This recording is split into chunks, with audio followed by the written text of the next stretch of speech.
Bom dia a todas, bom dia a todos. Bom dia. É sempre uma satisfação revê-los. Hoje, como sempre, na Oleade sempre tem coisas diferentes.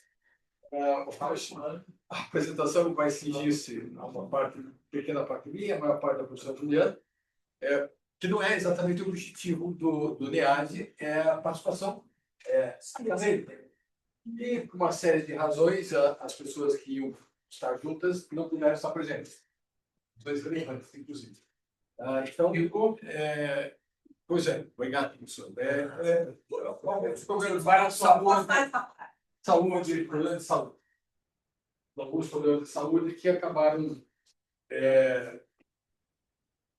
nos alijando nessa parte, nos alijando dessa parte. Então, ficamos a professora Juliana e eu acabei vindo também para dar uma...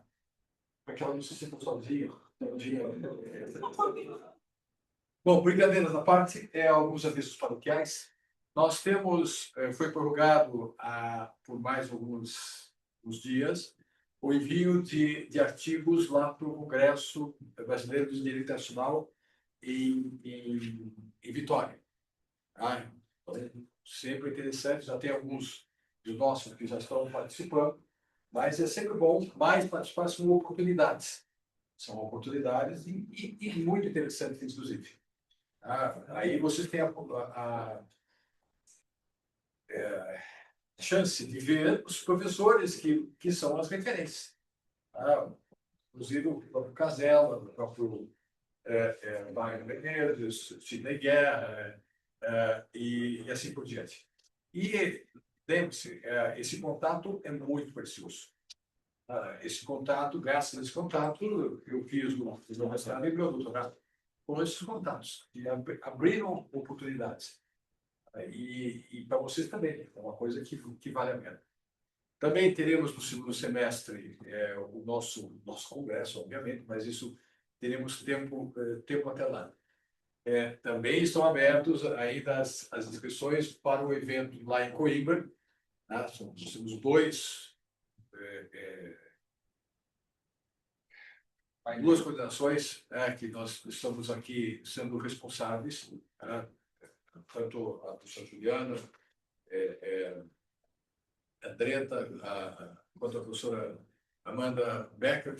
Então, também são oportunidades para ter um trabalho ou um resumo, um artigo internacional. Isso conta ponto. É uma maneira fácil de vocês crescerem. Lembre-se o seguinte, para o ingresso no mestrado, você tem que provar que tem um viés acadêmico, que tem viés de pesquisa. Então, já garante posições boas àqueles que já tiveram boas produções, inclusive a possibilidade de bolsas. As bolsas são reservadas, não tem bolsa para todo mundo, mas as bolsas são reservadas para quem? Para aqueles que têm melhores notas, que são obtidas através do quê? Da comprovação da pesquisa. Então, a nossa ideia aqui é prepará-los. Eu volto a insistir.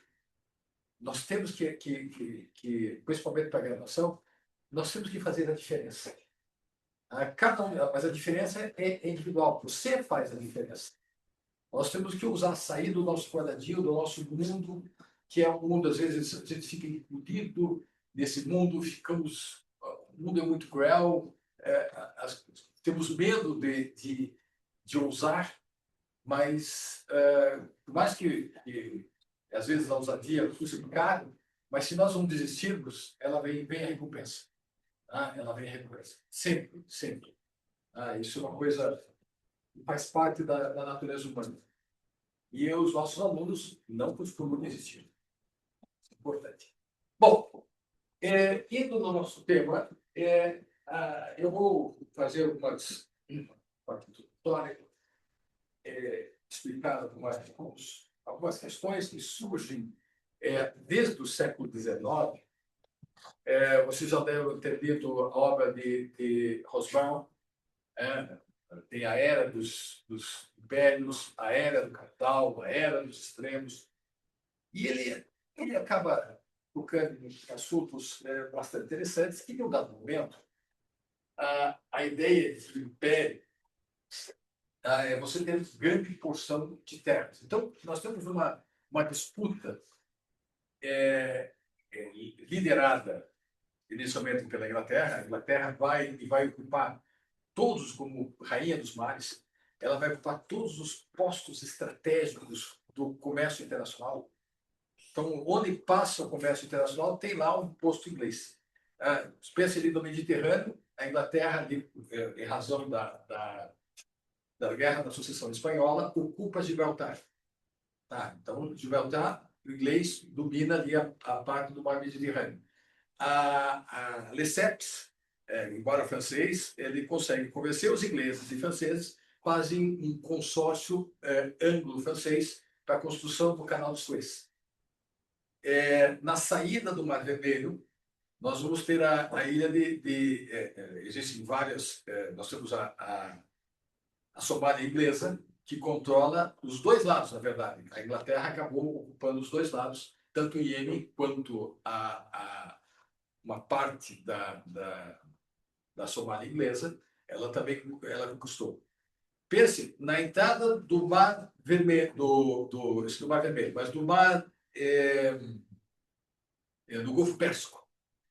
O Golfo Pérsico, os ingleses acabaram ocupando o Oman, acabou caindo sob o domínio inglês, e a Ilha de Socorro, que é uma ilha estratégica na saída do canal do Estreito de Hormuz. Pense aí os outros canais importantes. Nós vamos ter ali o canal, o Estreito de Malaca, temos o Estreito de Johor, todos dominados pelos ingleses. Temos aqui, ainda no Atlântico Sul, a colônia do Cabo, que nós tínhamos os Boers, que foram expulsos pelos ingleses. Tivemos duas guerras entre Boers e ingleses. Os Boers eram holandeses que colonizaram e foram expulsos pelos ingleses. E na África, no sul da África. Então, nós temos a cidade do Cabo, dominada pelos ingleses. Temos a ilha de Santa Helena, no meio do Oceano Atlântico, Tristão da Cunha. Temos as Falklands, no extremo sul. Então, os ingleses dominaram todas as vias de comércio. Mas no hemisfério norte, nós tínhamos um problema. Tem ali a região do Ártico. Nós queremos ocupar espaços. Nós vamos ter ali colidências de proposições para delimitar a área da questão do Ártico. E havia discussão, afinal de contas, se o Ártico era ou não terra firme. Essa questão só foi resolvida na primeira travessia por um submarino nuclear, o Nautilus, em 1958. Ele sai ele vai sair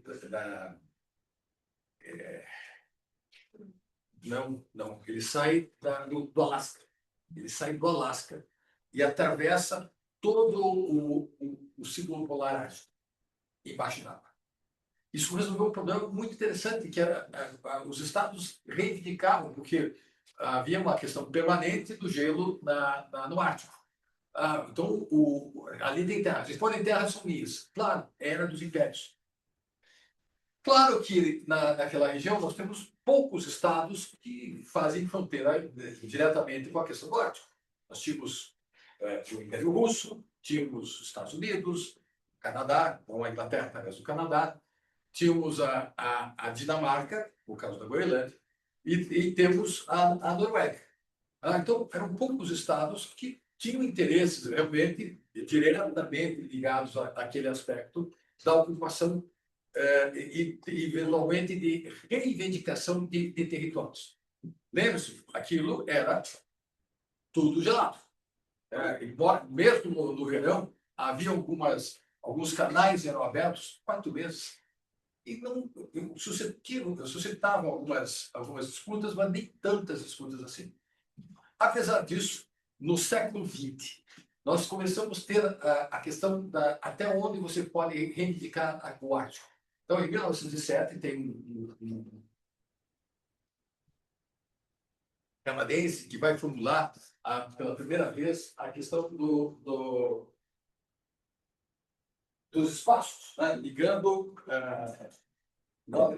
Então, Pascal Poirier, em 1907, ele vai reivindicar, criar a ideia, a teoria, uma teoria complexa e que vai dar muita dor de cabeça, a chamada teoria dos setores, que vai ser aperfeiçoada na década de 30 por um jurista russo, Lakhtin. Lakhtin vai tentar aperfeiçoar. Então, qual que era a ideia? Na linha de base, você vai projetar uma área triangular até o Polo Norte, né? Até a questão geográfica do Polo Norte. Então, você vai fazer uma projeção. Tá?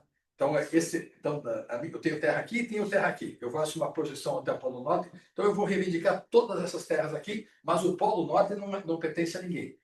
O Polo Norte não pertence a ninguém. Nem todo mundo concordou com isso, né? E se fosse assim, nós teríamos alguns problemas, né? Por exemplo, a Noruega não concordou, os Estados Unidos não concordaram, o Canadá concordou, mas os Estados Unidos não concordaram, a Dinamarca não concordou. Para eles valia o outro critério, o critério da ocupação, né? O critério da ocupação é um critério curioso, é derivado de uma posição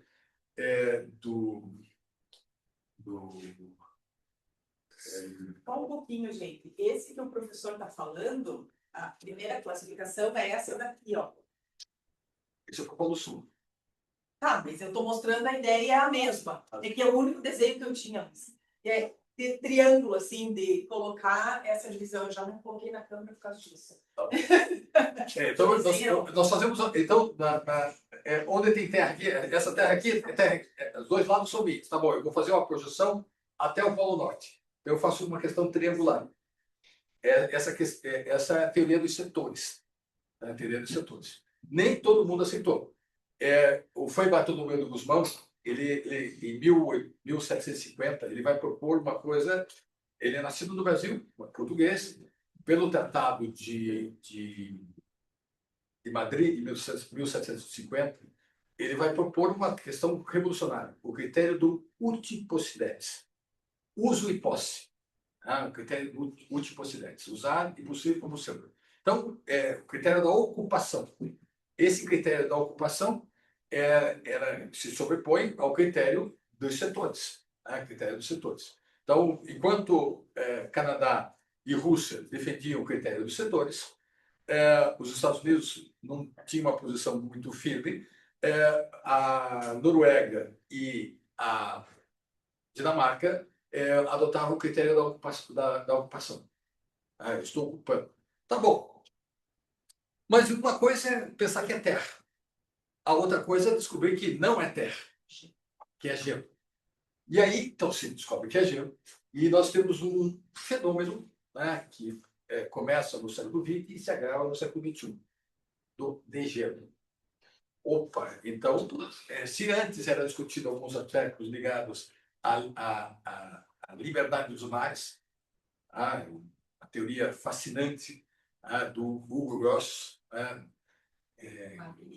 Mare Liberum, né, tem uma obra sobre isso, inclusive, e que é um princípio consagrado do direito internacional, liberdade dos mares. Tá bom. Essas questões começam a ser regulamentadas, algumas tentativas, em 1954, pela primeira Tratado de Convenção sobre o Mar, e não resolveu muita coisa.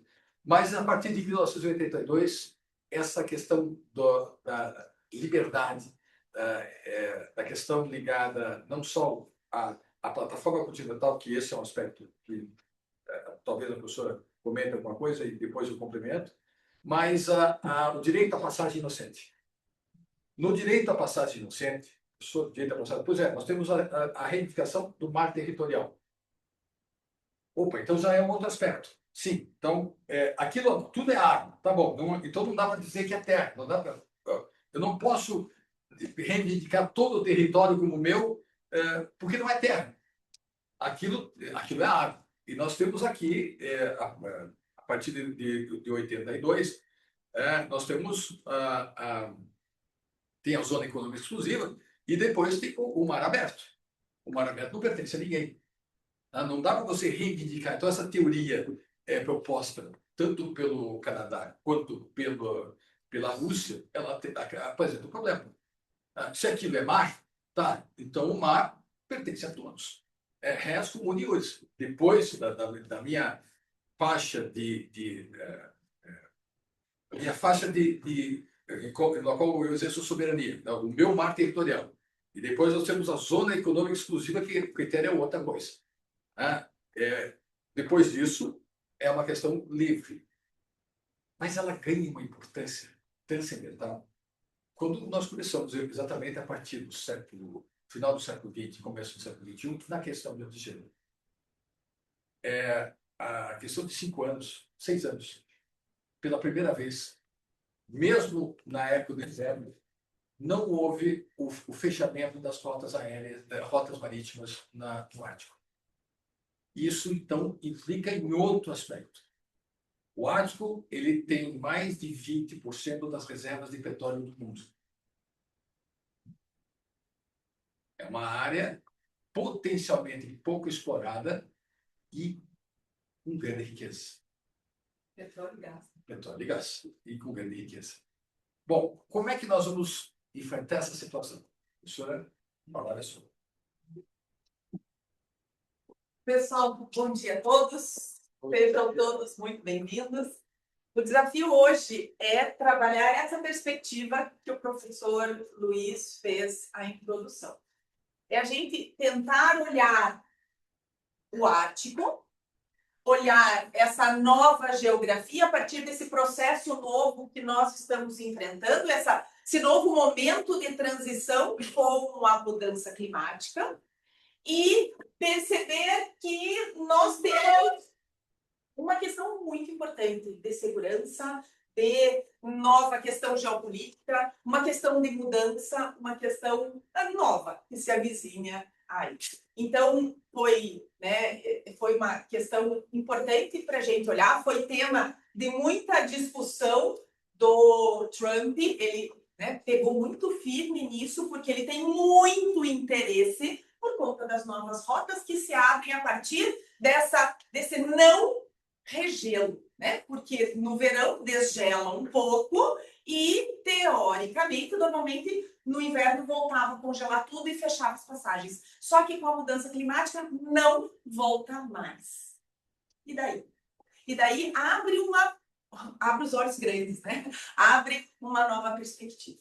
Então, antes de a gente começar a falar, eu preciso deixar uma coisa bem clara, que o professor Luiz começou comentando e disse que, primeiramente, se entendia ou se achava que a região do Ártico era igual ao Antártico. Portanto, uma parte de terra congelada. Por isso, tinha todas essas teorias de divisão, de Ultimosidades, de tomar conta daquele território, porque tem riquezas. Mas daí, com essa rota, com a viagem do Nautilus, que percebeu que não é terra, é só água congelada, cai por terra uma série de questões. Primeiro, que não tem terra. Segundo, que Papai Noel não existe, porque ele não pode viver na região do Ártico, porque a água, se é água, descongela onde ele vai morar. Então, esqueça. E daí E eu fui atrás disso. O Luiz é prova. Eu fui atrás disso. O Papai Noel não mora no Ártico, ele mora na Lapônia, que é quase lá. E ele mora lá, tem a casa dele. E é congelado. Mas, enfim, brincadeiras à parte, a partir do momento que a gente percebe que ali não é mais terra, que é água congelada, a gente tem que né? O mundo precisa se reinventar, precisa repensar, e por isso que o Tratado das Nações Unidas sobre o Direito do Mar nos traz uma perspectiva interessante para a gente pensar esse direito do mar, esse novo direito, essa nova perspectiva de olhar para a região polar. Quando a gente fala dessa nova perspectiva, olha que interessante. Primeiro, o professor Luiz falou dos principais canais, das principais rotas que nós temos no mundo. Todas elas já têm dono, todas elas têm uma utilidade, uma utilização. E a região polar também é algo que desperta muitos olhares. Por quê? Porque existe interesse econômico. Existe uma passagem, lógico, a partir do momento que a gente faz rotas comerciais por essas áreas, tem interesse econômico. Então, a rota tradicional é uma rota bem, né? Principalmente China, Japão, é uma rota bem longa. A partir do momento que a gente tem o desgelo, portanto, essa rota do norte é uma rota que tem uma diminuição significativa do trajeto. Se tem diminuição de trajeto, tem economia de combustível. Se tem economia de combustível, ainda mais que o preço de carro, todo mundo fica bem mais interessado, né? Interessado nessa perspectiva. Gente, não é só economia de combustível. Lógico, economia de combustível é importante, claro que é. Todo mundo pensa em corte de gastos. Quanto menos eu gastar, mais eu lucro. Né? Essa é a questão mais primitiva, mais básica. Mas, para além disso, a gente tem que pensar o transit time dessa viagem. Se eu estou levando perecíveis, se eu estou levando animal vivo, se eu estou levando qualquer outro tipo de material que eu preciso, né? Ou, por exemplo, se eu tenho carga que vai... né, material que tem prazo para entrega, que está dentro do sistema de Kanban, que é o sistema just in time, eu preciso ter quanto menos tempo, menos transit time, é melhor. Então, se eu tenho essa rota por cima liberada, não mais congelada, muito interessante. A rota por baixo, que é a rota tradicional, é uma rota já conhecida, todos os navios utilizam, pagam os pedágios, porque né, essas rotas têm dono, mas a rota de cima, antigamente, ela era feita, né? Em alguns momentos ela era utilizada, principalmente no verão, quando tinha o degelo, e como o degelo não era 100% antes do aquecimento global, o que acontecia? Esse trajeto era pago para a Rússia, porque a Rússia tem a maior frota de navios quebra-gelo. E eles faziam a escolta. Então, eles abriam um caminho. Agora, com essa... só para vocês terem uma ideia, a Rússia tem mais ou menos uns 40 quebra-gelos, navios quebra-gelo. A China tem 2 ou 3, e os Estados Unidos tem 1 ou 2 em funcionamento. E that's it. Nós tivemos um, mas eu também teve um. Teve um, mas era mais para... O Barão de Tefé. Foi para uma expedição, né? Mas veja, gente, não é todo mundo. Quem que vai ter um, né? Precisa ter uma utilidade, senão é um dinheiro que fica ali sem ser utilizado, sem ter muita utilidade. A Rússia tem, porque ela praticamente paga aquela, né, uma possibilidade muito grande. Então, os navios, para fazerem essa rota mais curta, olha aqui, 20 a 30 dias de viagem, e a rota pelo Mar do Norte, 7 a 15 dias de viagem. O transit time diminui significativamente. Vocês imaginem que o transit time ele envolve tempo, ele envolve combustível, ele envolve custos, porque tem pessoas, alimentação e todas as outras coisas relacionadas a isso, né? Então, por isso, essa mudança é tão, enfim, é tão almejada, tão buscada pelos países. Bom, durante muito tempo, então, o professor Luiz Alexandre apresentou essa visão histórica, e a gente percebe que sempre esse estudo da região do Ártico e do Antártico sempre foi feito muito em comparação, né? Porque até descobrir que era só uma área de gelo, a gente fazia esse estudo em comparação, o Ártico e o Antártico, o Polo Sul com o Polo Norte. O Polo Norte se descobriu, então, que é uma região de gelo, de água congelada. O Polo Sul é terra congelada. Então, o Polo Sul, a gente tem regras específicas, tem tratados específicos. O Polo Norte, que é a água congelada, segue a regra do direito do mar, que é a Convenção das Nações Unidas sobre o Direito do Mar. E, como ele é um oceano congelado, o professor Luiz falou sobre a questão da livre navegação. Então, durante muito tempo, eles usavam essa área como uma área estratégica, né? Não tinha um uso específico, porque ainda carecia de muitas, né, de tecnologia, de uma série de situações. A partir do momento em que a gente tem esse aquecimento global, que ano a ano está se agravando, a gente percebe que o desgelo ele acontece, e quando chega o inverno ele vai fazer o regelo, e o regelo não acontece no mesmo grau, no mesmo nível. E é uma coisa bem simples. Veja, se eu tenho pense, uma grande placa de gelo, para ela desgelar, quando ela está unida numa grande placa, ela demora muito mais. Agora, se eu pico esse gelo em pedaços pequenininhos, para ele, né, ele desgela muito mais rápido. E essa que é a questão. Né? Ela faz fraturas, né, quebra, e a gente, quando separa uma placa dessa, ela desgela muito mais rápido, e no inverno ela não regela. Né? Então, tem uma série, eu já vou mostrar para vocês, uma série de teorias ambientais que falam isso. Lógico, né, sou professora de direito ambiental também, então eu não poderia trabalhar só com geopolítica, o Luiz sabe disso, mas são questões importantes para a gente olhar, porque a partir do momento que a questão ambiental pesa dessa perspectiva, né, a gente olha essa área circundado por continentes, por interesses econômicos, por riquezas. E a gente não está falando só de petróleo, né? Eu vou falar em algum momento aí sobre questão mineral, questão logística E questão de pesca. Oi? Em questão de pesca. Pesca e cibersegurança também, né? Então tem tudo unido nessa questão, justamente porque nós temos muitas riquezas e muitos potenciais nesta área. Então, é um tema bem interessante, é um tema bem instigante para a gente olhar com outros olhos. Não é de grátis que os Estados Unidos estavam tão interessados. É que agora surgiu outros problemas, e cada vez surge mais, né? Agora tem mais problemas no radar americano. Não é só a questão do Irã, não é só a questão da China, não é só a questão das tarifas, agora também tem o Brasil, daqui a pouco eles voltam para a Groenlândia. Então, calma, né? Eles estão tentando aí uma coisa de cada vez. Então, a olhar nessa... Vocês lembram que desde que o Trump assumiu o poder nesse segundo governo, ele vem falando que ele vai...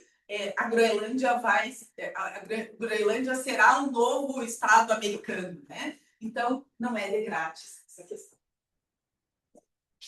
Bom, aquela rota com diminuição de transit time, ela segue essa perspectiva. Nós temos a rota do Mar do Norte, que teoricamente é a mais curta, que é essa rota em que o controle russo sempre foi muito forte, justamente porque ele cobra e ele tem a maior quantidade de quebra-gelos do mundo. Então, para passar até então, era obrigatório ter uma escolta de quebra-gelos. A viabilidade da navegação, a princípio, é só no verão. Hoje não está sendo só no verão, né? Tem nesse período de interestação entre primavera e verão, e entre verão e início de outono, também está se mostrando um pouquinho mais viável. Então, a gente tem uma mudança por conta do aquecimento global. E o principal desafio nessa rota que, né, os Estados Unidos está mirando, não é mirando para agora, 5 anos, não é mirando, né, para 10, para 20, para 50 anos. Então, a perspectiva aqui é uma perspectiva de futuro. Ele sempre está mirando ali no horizonte um pouquinho mais longo. Então, o principal desafio é o desafio de infraestrutura e de limitação de portos. Por quê? Porque nunca foi utilizado até então. A rota tradicional já tem portos construídos desde o início das grandes navegações, né? Desde antes das grandes navegações. Então, essa que é a grande desafio. Nós passamos a ter uma nova perspectiva, uma rota nova a surgir. Para além disso, nós temos a rota noroeste, Canadá e Estados Unidos, que Estados Unidos e Canadá vivem brigando, né? Não é à toa que os Estados Unidos têm assim, uma atração grande pelo Canadá, uma amizade grande com o Canadá, e que a gente tem também uma dificuldade por conta da necessidade de quebra-gelo, da necessidade de ter uma escolta, mas os Estados Unidos têm quebra-gelo para isso, o Canadá também tem quebra-gelo, são pouquinhos, mas é o que eles precisam ali. E esse desafio, né? Porque é uma viabilidade comercial inconsistente, porque depende do inverno, mas também está sendo afetada pelo aquecimento global. E aqui acontece uma coisa, só volta ali o mapa. Veja que a questão é interessante. Se vocês observarem, quando você está no mar aberto, ele realmente racha sem problemas. Mas aqui, o problema na rota do oeste é que nós temos muitas ilhas, temos terras aqui. E aí o que acontece? Vai avançando, o gelo avança para cima da terra. E isso acaba criando um problema em termos de navegação. Porque eles precisam de equipamentos cada vez mais tecnológicos para não ter problema de colisão. Você consegue enxergar, mas e a parte de baixo? É aquela história do iceberg, né? Que a gente vê uma parte e o que tem por baixo. Às vezes, por conta da parte de terra, a parte de gelo profundo, ela se expande. Então, é esse que é sempre a grande preocupação. Então, quando a gente olha para essa rota do noroeste, nós temos essa passagem pelo arquipélago canadense, como o professor disse, tem uma série de ilhas, a gente tem uma disputa aí entre os países e tem essa inconstância de navegação, porque sempre que regela, pode ser que mude. Então, eu sempre tenho que estar controlando essa passagem. E o que surge nesse novo horizonte, que é a chamada rota transpolar, que é a rota que traz essa nova perspectiva com o desgelo cada vez maior e que passa pelo centro do Ártico, não passa pela rota da Rússia, que é onde eles usavam os quebra-gelos, mas eu passo pelo centro. Já fraturou, já teve essa abertura, e a perspectiva é passar por essa nova rota que escapa dessas zonas econômicas exclusivas. Por quê? Quando a gente tem a nossa perspectiva olhando o mapa, e eu não vou nem me aventurar a desenhar, porque eu, como professora, sou uma excelente desenhista, mas vamos lá, a gente faz mapas quadrados. Aqui está um continente e aqui está o outro bem maior que vem para cá. E a gente tem essa rota transpolar tentando passar, lógico, não é tão simples assim, né? Não é tão uma linha reta, mas a ideia é mais ou menos isso, buscando essa travessia. E o que nós temos? A partir do momento em que a gente muda essa rota, se o Estado ele tinha uma área de zona econômica exclusiva, que ele reivindicava como sendo sua exclusividade, aqui eu também tenho uma zona econômica exclusiva, a partir do momento em que eu faço essa rota diferenciada, eu escapo da legislação, eu escapo da aplicação das regras. Desculpa, esqueci da câmera. Então, o que é essa nova perspectiva de busca por uma nova rota nos traz? Nos traz uma primeiro, uma viagem mais curta, uma viagem que está aproveitando esse desgelo, e uma viagem que hoje, 2026, ainda não está viabilizada completamente. Por quê? Porque tem um gelo bem espesso, mas eles estão acompanhando, fazendo estudos, etc. Estão percebendo que esse gelo, ano após ano, ele não é mais tão espesso. Então, se ele não é tão espesso, só um quebra-gelo abre. Abriu, ele não congela de volta. Por quê? Porque a gente está, né, nessa perspectiva de aquecimento global. O Acordo de Paris, ele também tem aí uma questão importante sobre o aumento do nível dos oceanos, sobre a questão do degelo desta região, enfim. Veja, a projeção é 2040, 2050. Então, é uma projeção de longo prazo, mas que se abre essa rota comercial, não abre só a rota comercial. Ela abre rota comercial, ela abre exploração econômica, ela abre uma série de questões. Então, a perspectiva ela é muito interessante e a grande preocupação, nós não temos legislação específica sobre essa questão. Not yet, né? Quem sabe no futuro falar. Bom, o que a gente tem percebido aí com essa perspectiva de aquecimento global? Primeiro, quando a gente olha para essa nova configuração em termos de aquecimento, a gente tem o chamado, essa teoria, enfim, da área ambiental, que passa pela questão de não aquecer mais no mesmo nível. Então, para a gente olhar, faz sentido e é lógico, né? A partir do momento em que a gente olha essa região do Ártico e sabe que ela é uma região de gelo, água congelada, gelo, oceano congelado. O que acontece?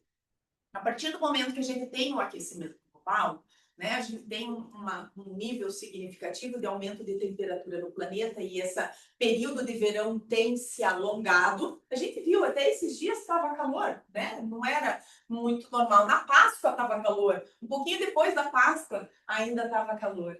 E daí, mesmo assim, agora, por esses dias, a gente tem noites e manhãs frias, mas durante a tarde, às vezes, dá uma aquecidinha. Quando o sol consegue, ele dá uma aquecidinha, a gente fica numa temperatura aí mais ou menos né, agradável. E depois, quando as nuvens fecham, a gente, né, sente um pouquinho mais esse frio.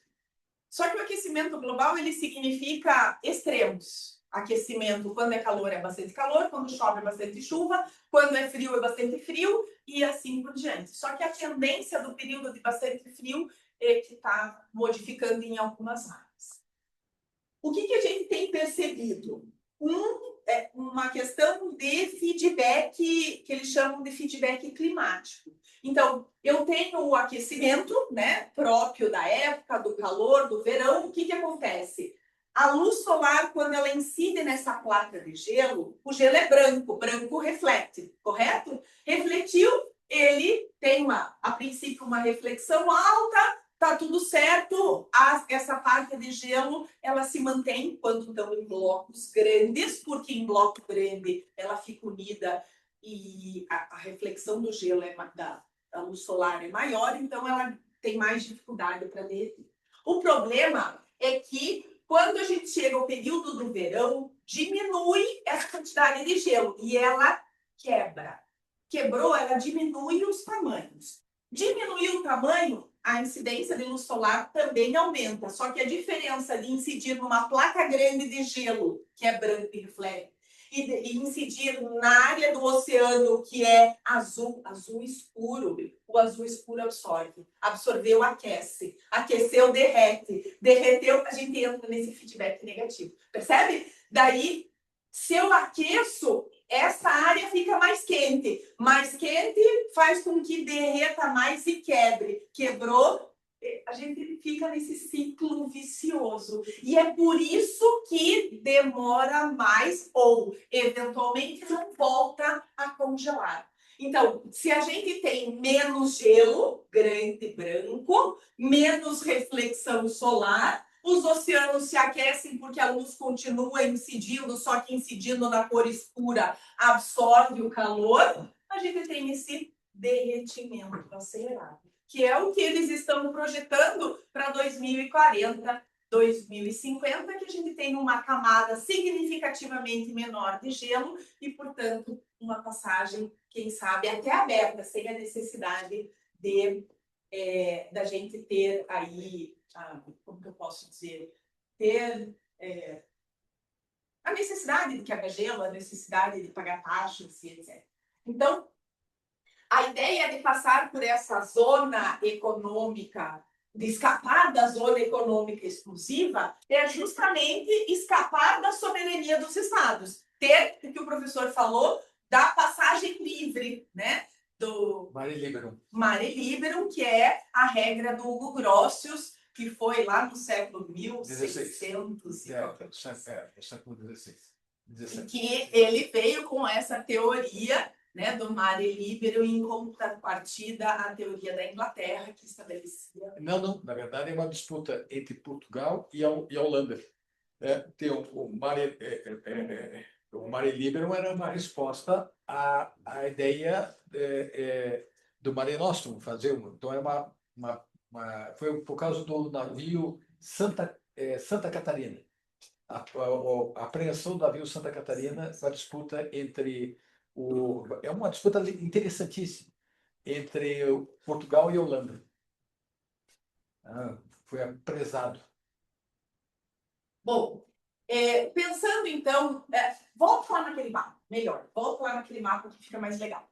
Quando a gente olha, né, esse mapa aqui, a gente percebe que a rota tem várias possibilidades, tem vários interesses econômicos, e o fato da gente buscar aí alternativas à zona econômica dos países, só lembrando, gente, pela Convenção das Nações Unidas sobre o Direito do Mar, que é de 1982, que foi assinada em Montego Bay, ela tem lá algumas faixas, né? A principal é o marco territorial, 12 milhas, e a zona econômica exclusiva, que é 200 milhas, 12 mais 181. Essa plataforma continental, então, seria uma extensão, né, da plataforma da... Prolongamento natural do continente. Isso, exatamente, um prolongamento natural, melhor. E esse prolongamento natural, o que os países que estão nessa disputa de rotas, etc., estão tentando fazer? Estão tentando comprovar, por meios técnicos e científicos, que essa área aqui não é uma área de navegação livre, que existe uma extensão desse prolongamento. Por quê? Porque eles têm interesse econômico, têm interesse de pesca. A China passa cabos de fibra ótica nessa área. A Rússia e outros países já descobriram boa parte da quantidade de petróleo e gás não explorado está nessa área. Então, não é... Eles sabem que tem, mas não exploram ainda justamente porque é uma área congelada. Veja, tem um detalhe, uma questão importante. Na Convenção do Montego Bay, ela resolveu um problema muito antigo, mas também de grande relevância, que foi... Esse mapa, isso que precisar desenhar, a questão é o seguinte. Então, houve, a partir do século XIX, uma reivindicação. Primeiro, qual que é a função? Por que eu tenho que ter um mar territorial? A ideia do mar territorial era de proteger a terra. Então, é uma maneira... E até onde ia esse mar territorial? Até a distância da bala do tiro de canhão, que alcançava inicialmente até 1.600 metros, depois foi... Então, até essa área, eu estou defendendo a costa. Claro que daí eu fui me aperfeiçoando. Na Segunda Guerra Mundial, por exemplo, os canhões em Dover, os canhões de Calais atingiam Dover na Inglaterra. Imagina o tamanho da potência dos canhões Krupp, que atingiam a Dover na Inglaterra.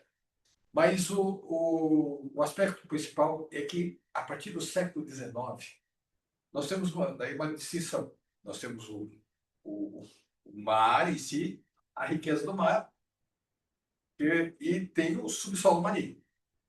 Então, começou a haver uma confusão de questões. De conceitos. De conceitos e de... Então, quem é jovem há mais tempo deve lembrar, Brasil 200 milhas, o nosso Brasil 200 milhas, que nós começamos a reivindicar uma área maior, por quê? Porque a riqueza do mar é a pesca. A riqueza do mar é a pesca. E nós tivemos aí uma bilionária indústria pesqueira. Então, para proteger a nossa indústria pesqueira, que nós aumentamos o tamanho do mar territorial. Só que começou a criar confusão. Bom, veja, em 1972, nós, por decreto, declaramos que o Brasil ia ter um mar de 200 milhas. Nosso mar territorial é de 200 milhas. E apreendemos navios franceses que estavam roubando o nosso pescado, na verdade, nossas lagostas. Começamos a guerra da lagosta. Roubando as nossas lagostas.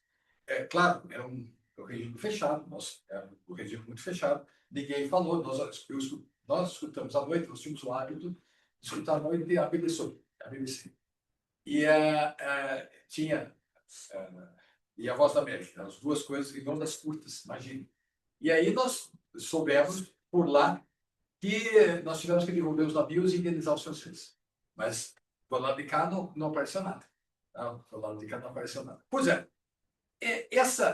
esse vácuo que havia por causa do Tratado de Genebra de 1954, 58, que silenciou a questão do mar, da plataforma continental, ela só foi resolvida pela Convenção de Montego Bay. Daí, pela primeira vez, o que nós temos? Então, nós temos a questão separada. Tem mar em que nós exercemos a soberania, né? Então, nossa soberania. Então, são 12 milhas a contar da maré baixa. Tá? Quando tem uma milha náutica? Tá? Então, dá o quê? Total dá uns 20 quilômetros e pouco, tá? No total. Então, nós temos, contar da maré baixa, 20 quilômetros. Isso aqui é o nosso, onde nós exercemos plena soberania. E mesmo, não é uma plena em termos. Mesmo nesses 20 quilômetros, nós temos a possibilidade para navios que não são navios de guerra, o direito de passagem do oceano.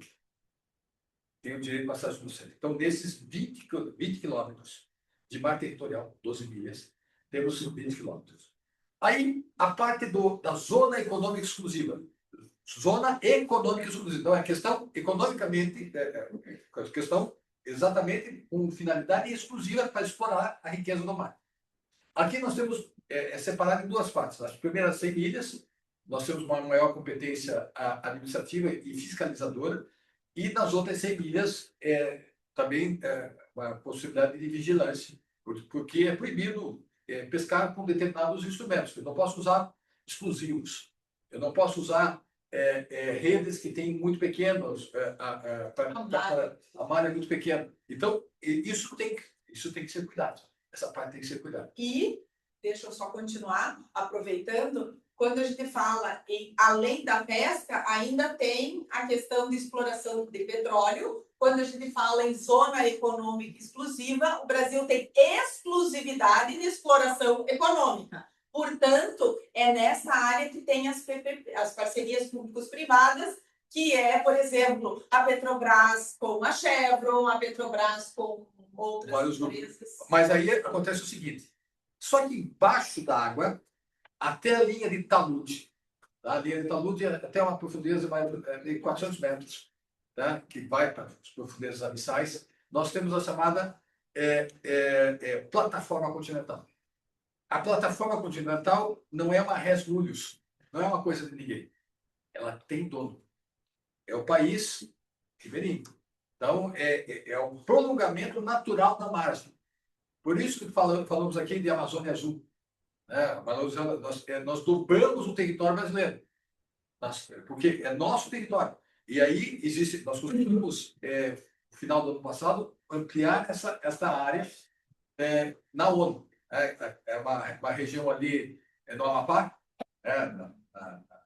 no Amapá, nós conseguimos 120 mil quilômetros quadrados a mais.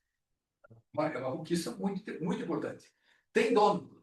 Portugal, por exemplo, o tamanho de Portugal é 92 mil quilômetros quadrados. Mas com a plataforma continental, Portugal tem 4 milhões e meio de quilômetros quadrados. Olha o tamanho. Então, a plataforma continental tem dono. O que está lá embaixo tem dono. Não é uma coisa de ninguém. Ou aquele seria, não seria coisa, seria res comunius, uma coisa comum a todos. Tá? Uma coisa comum a todos. Tem dono.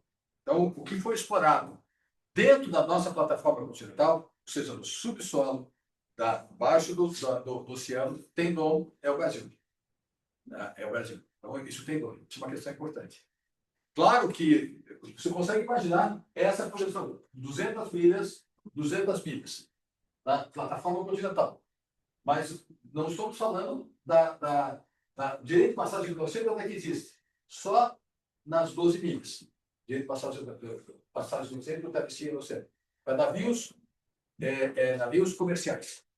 Professora?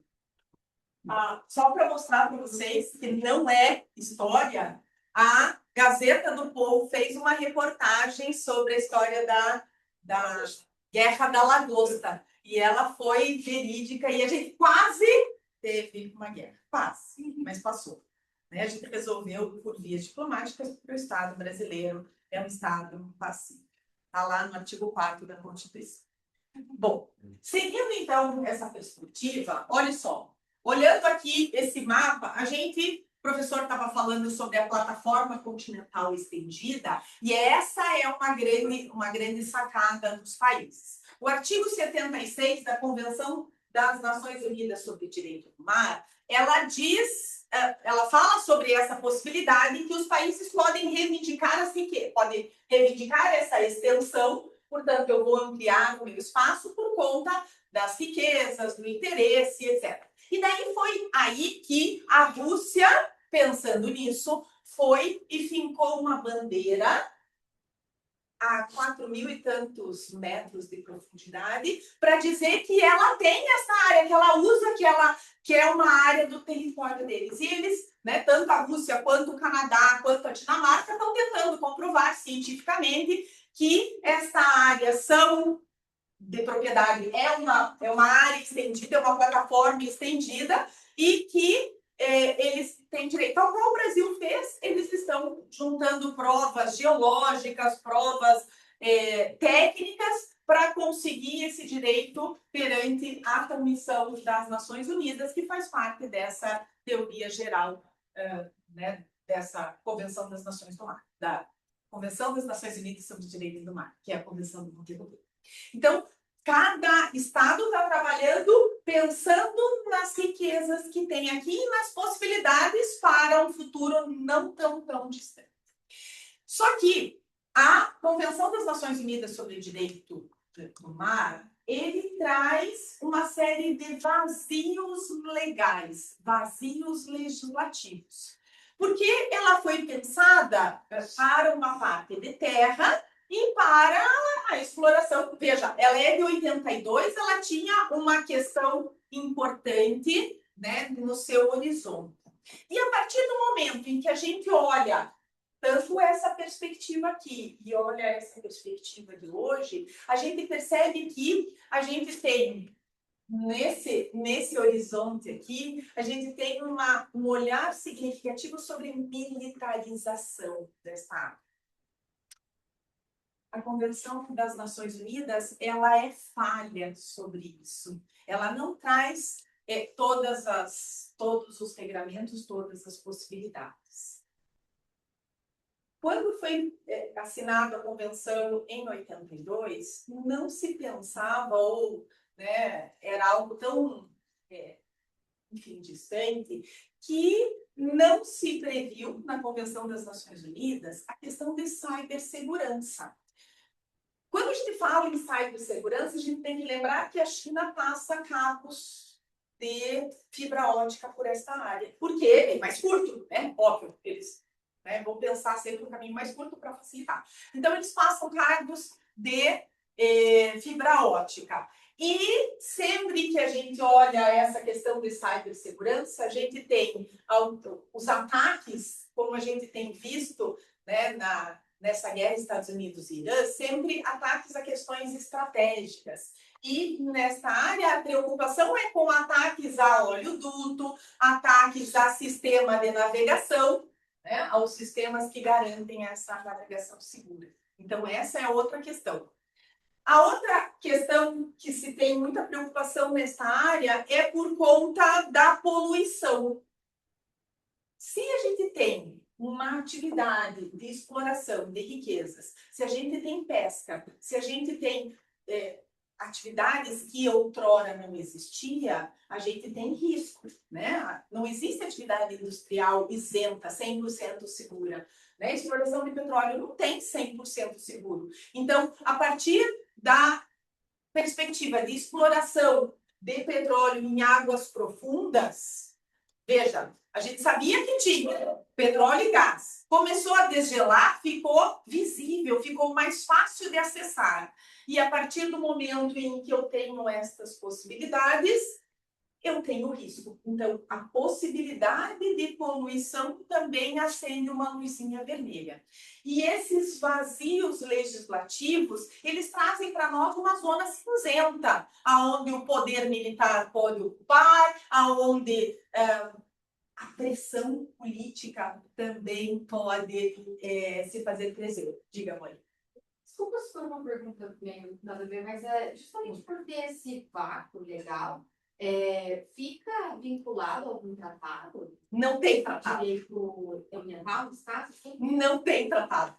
Deveria ter. É essa a questão que a gente vai trazer no final. E nós temos um outro problema. Imagine o seguinte, as explorações que foram feitas depois da zona da plataforma continental, então depois dos 200 milhas, pela correção, é uma res communius. Se for explorar aquilo, é algo destinado para toda a humanidade. Só que as pessoas não querem que seja destinado a toda a humanidade. Então, há um problema. Há um problema conceitual também aí. Então, ela propositadamente, claro, ela atendeu um momento, um clamor da época, mas ela, em alguns aspectos, hoje, está superada. Ela demanda um novo olhar. Muda ela para mim, por favor. Isso, nos players. Mais um. Isso. O que nós temos agora? Nós temos, a gente chama aí dos novos players, né? Uma questão relativa à segurança, muito do que você falou. Quais são esses novos players? Primeiro, a Rússia. A Rússia tem interesse nessa área. O outro que tem forte interesse é os Estados Unidos, e a OTAN também tem uma questão significativa, e a China, né? Então, são ali todos que estão disputando o interesse por conta dessa área. Bom, vamos começar falando sobre a Rússia. Vamos falar sobre a Rússia. A Rússia tem a maior frota de quebra-gelo, então eles têm uma vantagem nessa perspectiva, portanto, eles têm uma navegação mais garantida nessa área. Eles vêm reivindicando a exploração, né, cada vez maior, porque eles reativaram algumas bases da era soviética e, portanto, eles têm, né, um acesso aí mais próximo dessa área. Eles querem proteger alguns pontos de extração de gás, algumas bases que eles já extraem gás, né, que fazem a utilização de gás, e querem manter aquela rota do Mar do Norte, que é aquela rota que eles usavam por meio de quebra-gelo. A Rússia tem uma doutrina de militarização dessa área. E eles consideram a área do Ártico como sendo uma área de interesse estratégico prioritário para o governo. A principal base está lá em Murmansk, na base de submarinos russos, tá exatamente ali no norte. Então, é uma questão estratégica profunda.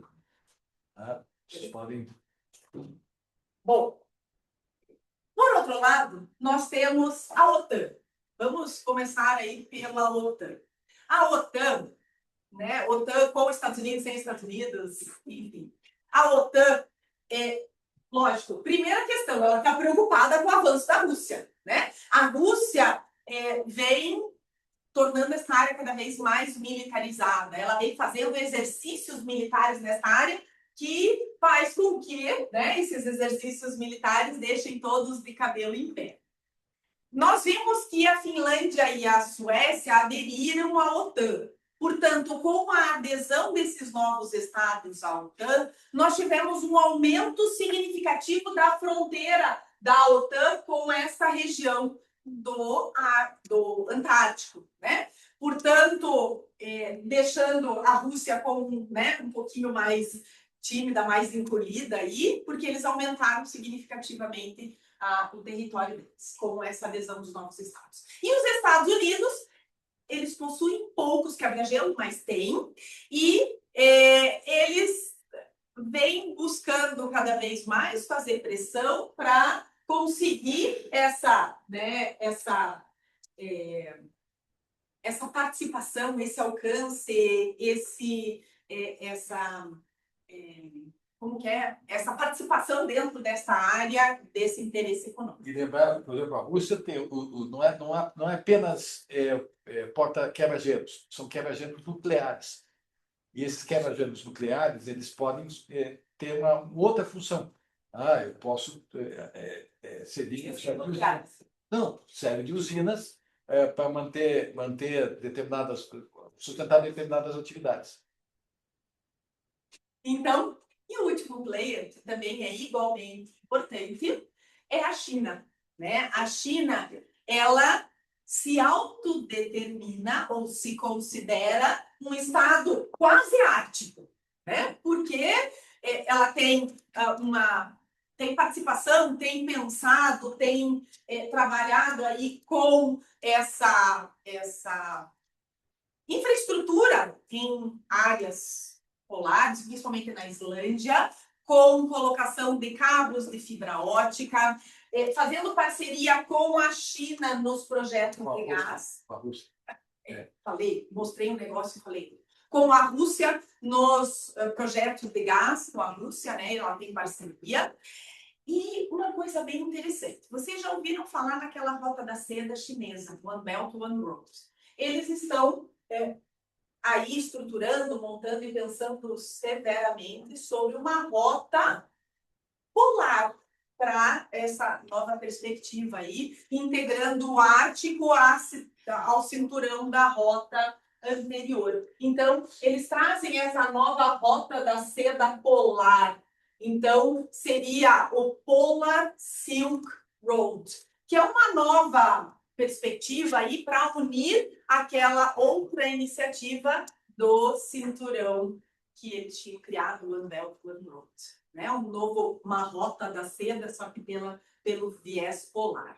E, lógico, a China também tem esse quebra-gelo, né? Tem também a sua participação aí com quebra-gelo, ela trabalha para fazer pesquisa permanente, para construir novos equipamentos e para ter mais alcance nessa área. Mas não é só de perspectivas catastróficas que a gente ainda tem outros problemas mais pé no chão.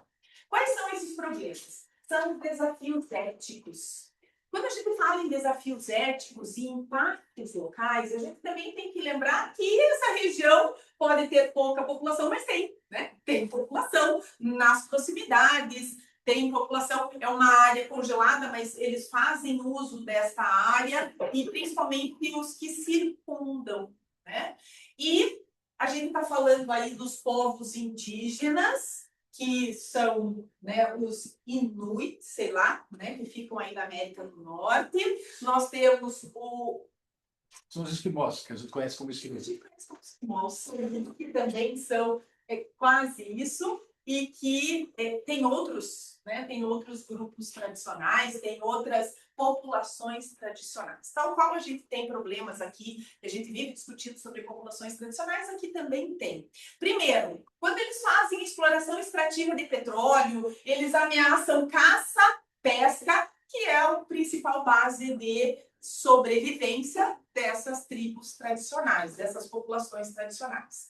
E mais, quando a gente faz a utilização de indústrias, implantação de indústrias de exploração de energias alternativas nessa área, a gente ameaça o pastoreio de renas também, que é o que eles utilizam para sobreviver, que são modos de vida milenares que sempre foi a vida deles. Então, a gente está pondo em risco também povos tradicionais. O degelo, quando a gente tem esse degelo, ele causa erosão costeira, porque está desgelando e ele vai desgastando a borda dos países do entorno. O que faz com que essas populações costeiras que viviam próximas à região de mar, né, a região dos oceanos, eles tenham que se deslocar cada vez mais para dentro. E isso vai destruindo o vilarejo, tal qual a gente vê quando tem grandes enchentes, etc., aumenta o nível do mar,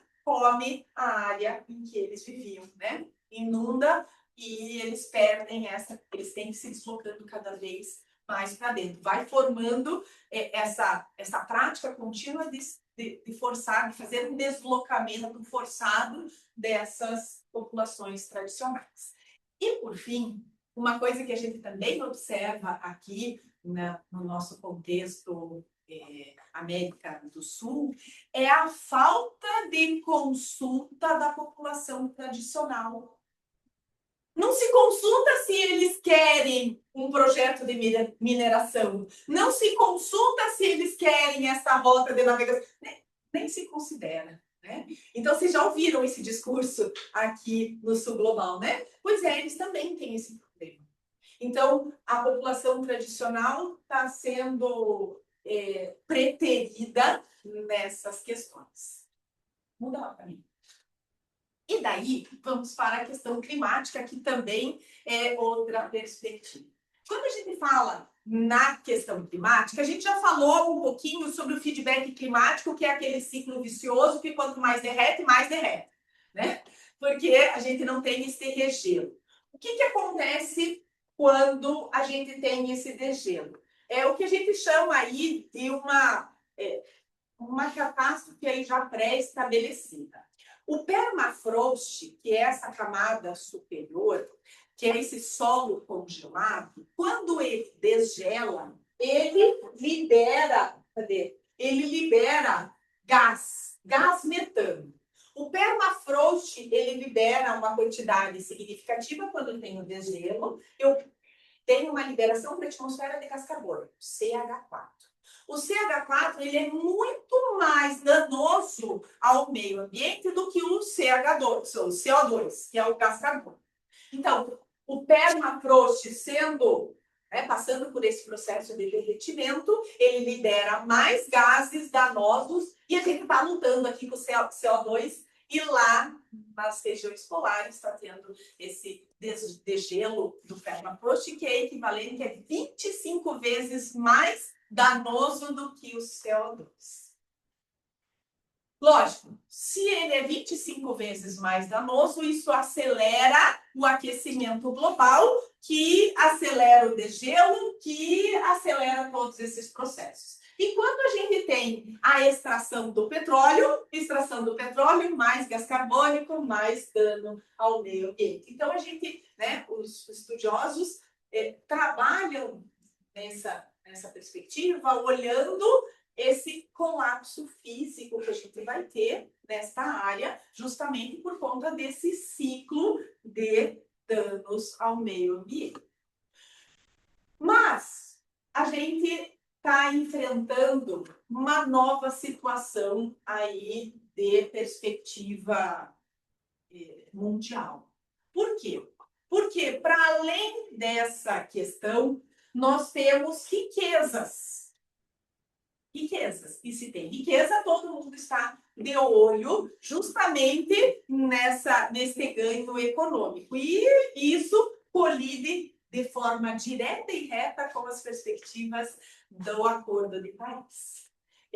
Veja, Se eu tenho interesse econômico, se eu tenho, né, essa perspectiva de ganhos, de riquezas, etc., o Acordo de Paris, que inicialmente estabeleceu 1,5 a menos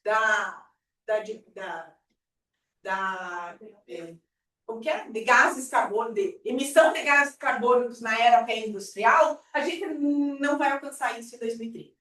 Né? Alguns países, sim, países pequenos, alguns países escandinavos conseguiram, no centro do mundo, não. O Brasil já fez uma reanálise do seu balanço climático. A princípio, se tudo der certo e o vento estiver a favor, lá para 2060 a gente consegue a neutralidade de carbono. Então, a ideia que era 2030 não deu, vai para 2060.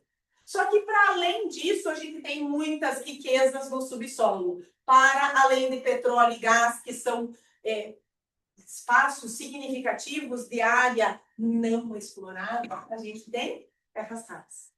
Terras raras em quantidade nessa área.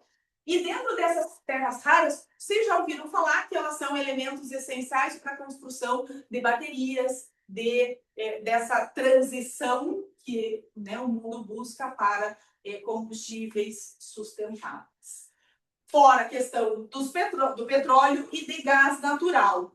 E, lógico, se eu estou explorando causa poluição, gás carbônico, aquecimento, derretimento do permafrost, e a gente tem esse ciclo. Só volta um pouquinho ali, volta um som. Vejam que detalhe, olha aqui, ó, caixa de Pandora. Isso é uma coisa muito assustadora. Tem muitas coisas que no passado que nós não temos mais defesa hoje. Exatamente.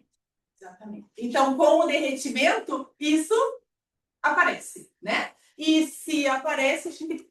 é aquela história, né? Podemos ter um surto de algo desconhecido no futuro, né? A gente já teve um problema, pode ser que, por conta disso, algumas bactérias, que estavam congelados nesse permafrost, com o derretimento, eles encontrem um mundo bem quentinho e habitável para eles se multiplicar. Então, é uma preocupação, né? Isso não foge aos olhares. Mais um. Bom, vamos lá. Hoje, a grande preocupação do mundo é com relação ao que a gente chama de uma guerra híbrida. Essa que é a nossa preocupação dentro dessa área do Ártico. Por quê?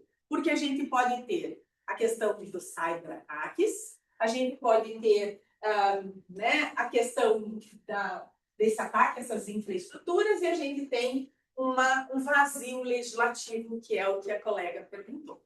Então, a gente tem riscos geopolíticos nesta área.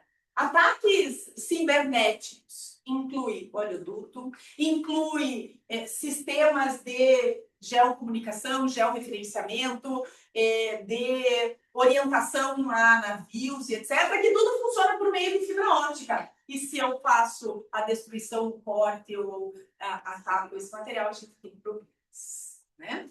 Então, os hackers, lógico, eles sempre têm participação nesse processo, e lógico que, vez ou outra, eles interferem nesse sistema de navegação por satélite, navegação por cabos de fibra óptica e etc., e promovem esse ataque à infraestrutura local com vista a desestabilizar o inimigo, né? Para ver se eu ganho a guerra tentando aniquilar o inimigo. E a gente também tem a questão dos hackers atuando em espionagem, em estações de pesquisa, tanto da Rússia, quanto da China, quanto da Dinamarca. Ali é um campo bem fértil para essas questões. E o vazio, né, legislativo que a gente tem, justamente porque a gente não tem uma regra específica. Na Antártida, a gente tem o Tratado da Antártida, que vence em 2041, mas nessa região não tem. Só tem a regra geralzona, que é a Convenção das Nações Unidas sobre o Direito do Mar.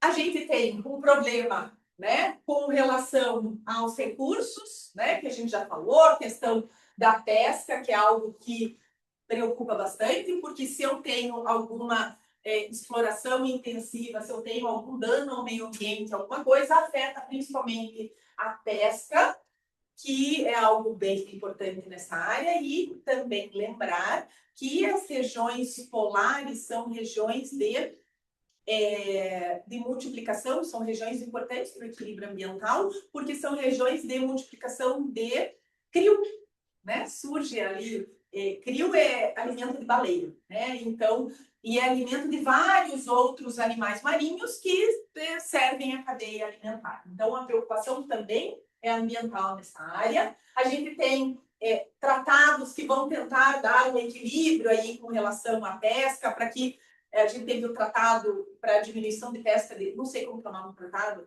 que envolve pesca de baleias, golfinhos e outros animais marinhos, para tentar dar uma equilibrada e tirar alguns animais do ciclo de extinção. E a gente sabe que a UNCLOS, que é essa Convenção das Nações Unidas sobre o Direito do Mar, tem os seus limites, ela tem as suas dificuldades, justamente porque a perspectiva inicial, né, mudou muito. O mundo de 1982 é bem diferente do mundo de agora. Então, qual que é o nosso futuro?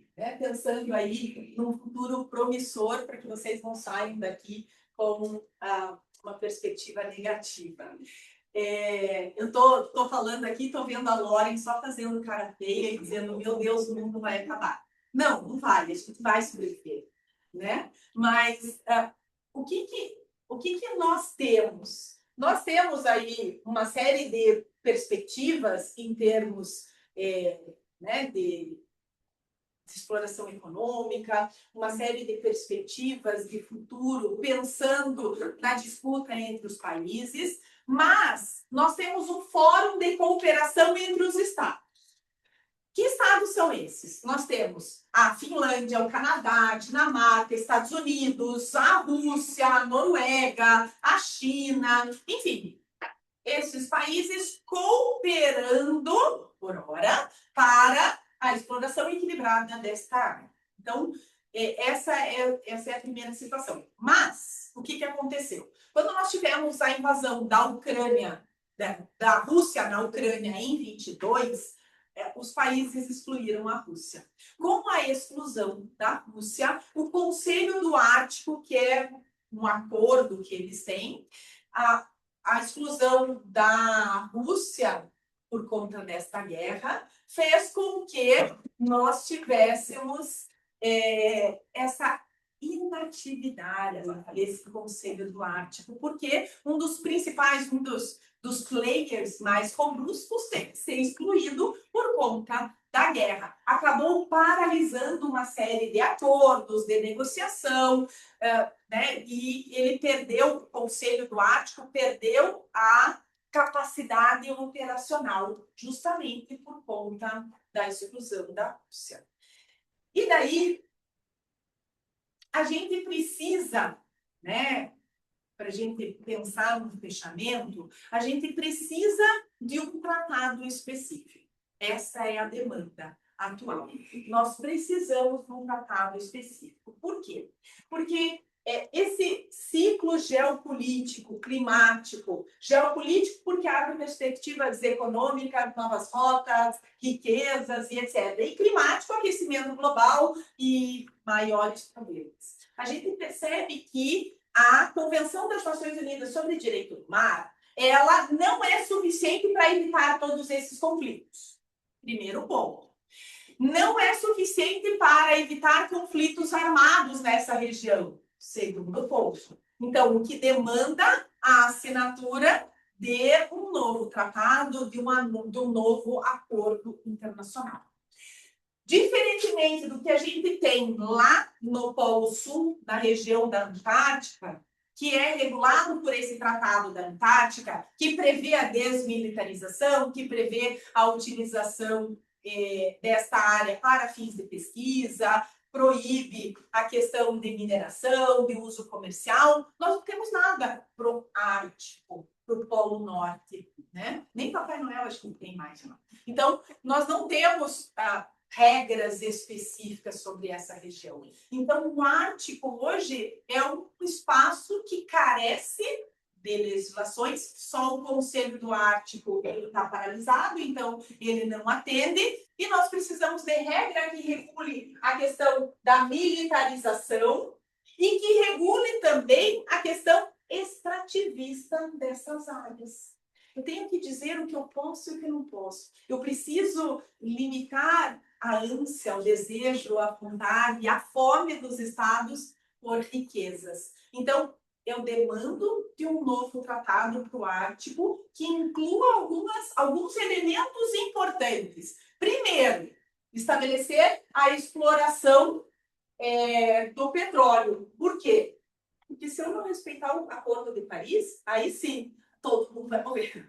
Não, no futuro, a gente, né, todos nós teríamos que nos adaptar, todos nós teríamos que ter uma resiliência muito grande. A região do Ártico é uma região que a gente não sabe ainda como será a resiliência desta área. E lógico, eu sempre falo para os meus alunos, quando eu penso na perspectiva do aquecimento global e do aumento do nível dos oceanos, a minha grande preocupação é com relação às propriedades familiares que vai sobrar para a gente. Porque nós temos um apartamento em Matinhos Beach e que fica de frente para o mar. Imagina eu sair de lá numa escada, no tobogã dentro da água, não vai dar certo. Então, a gente tem uma preocupação muito grande, né, na preciosa cidade de Matinhos Beach. Então, não é preocupação de Tóquio, de Manhattan, não. A preocupação é Matinhos Beach. A gente tem que pensar no nosso entorno.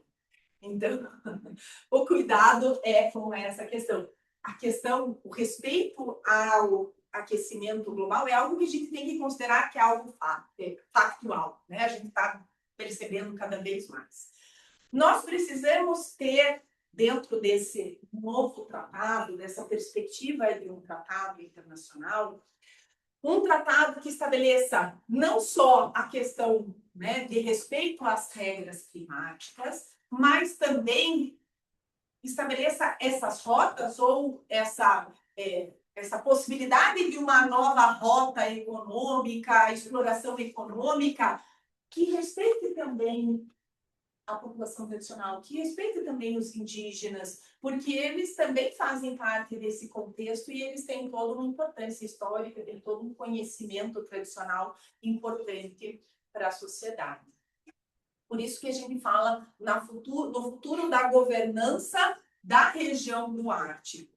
A gente precisa ter um tratado que contemple essa desescalada militar. Porque se a gente tiver mais uma área militarizada, mais uma área de potencial conflito, é mais uma preocupação dentro dessa perspectiva. E lógico, quando a gente olha, né, essa crise global que se avizinha nessa região, a gente percebe que, em vez da gente ter uma geopolítica que preserve essa área do Ártico, a gente tem uma geopolítica que trabalha muito mais numa base de gelo derretido, né? E lógico, onde o aquecimento, onde as tensões se aquecem, lógico, a gente tem um derretimento desse gelo, a gente não tem normas internacionais que possam dar conta e segurar essa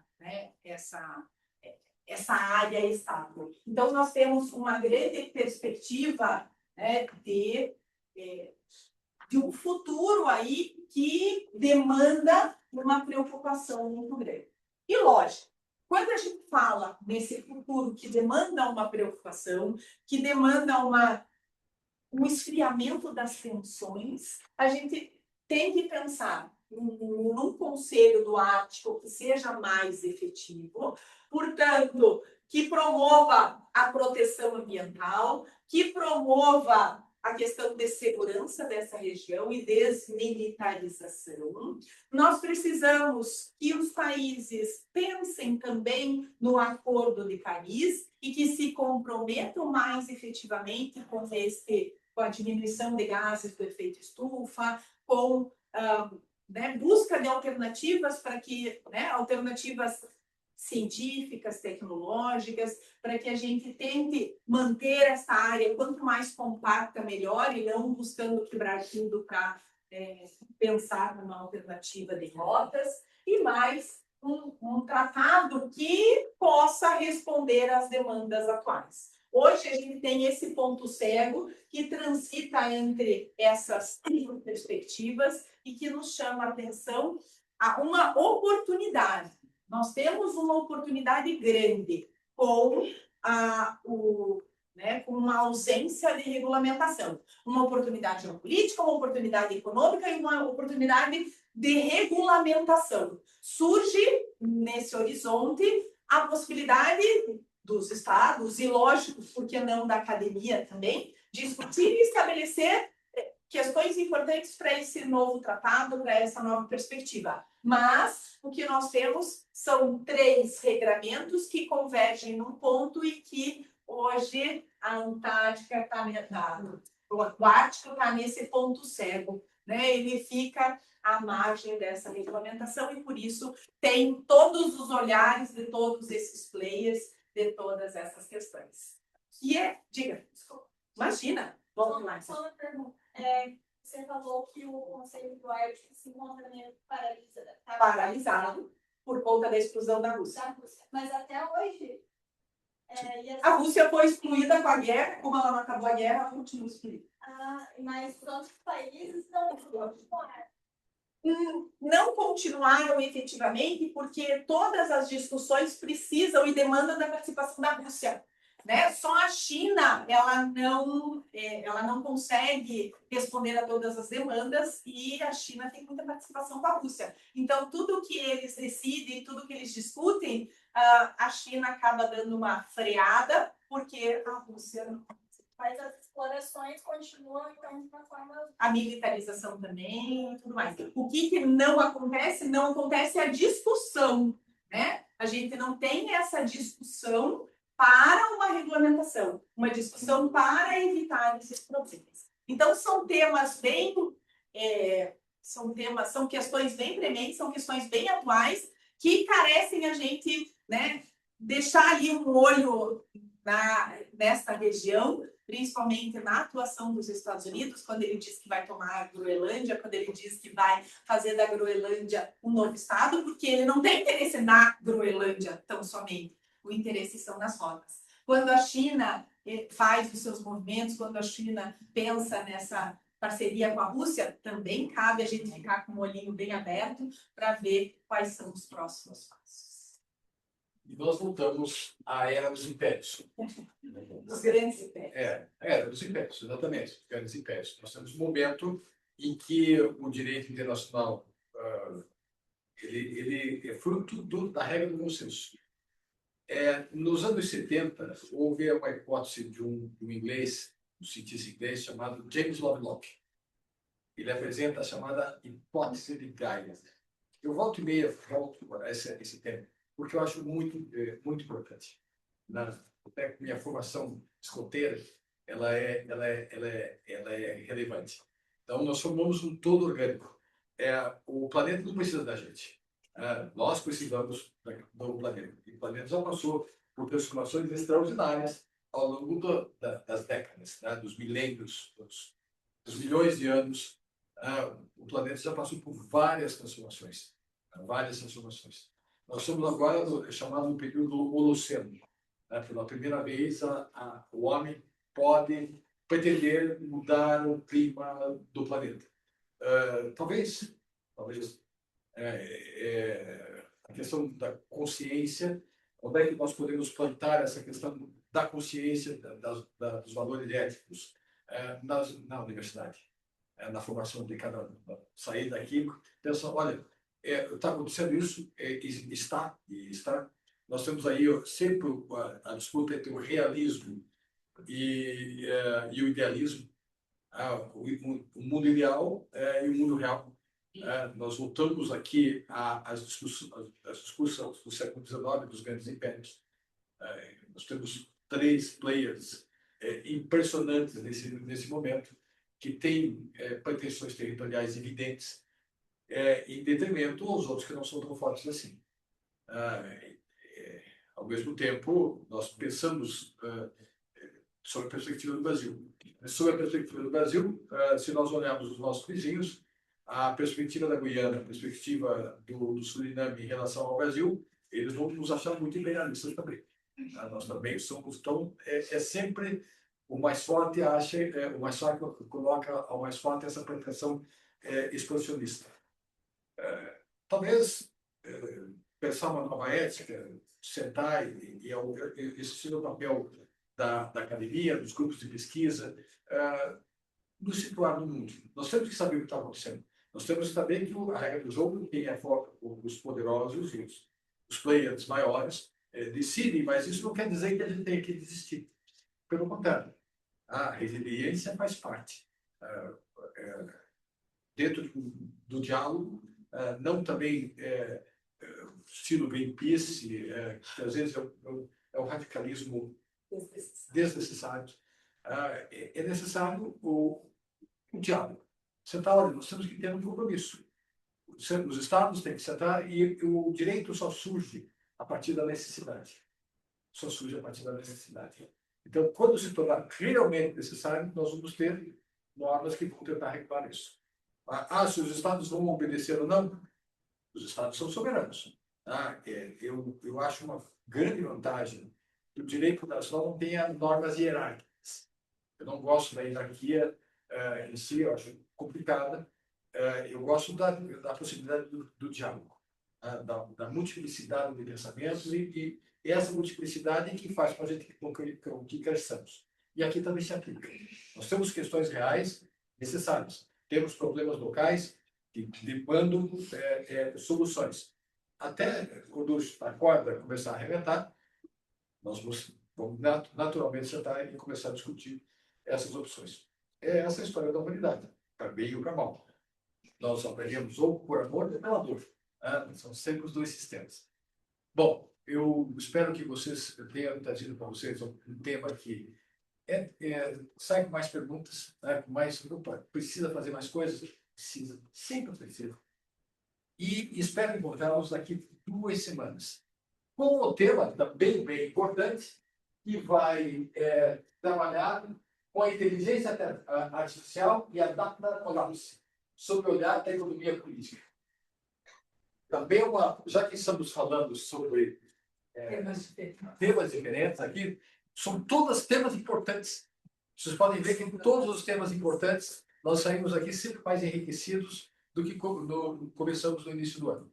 Pessoal, agradeço a presença de todos.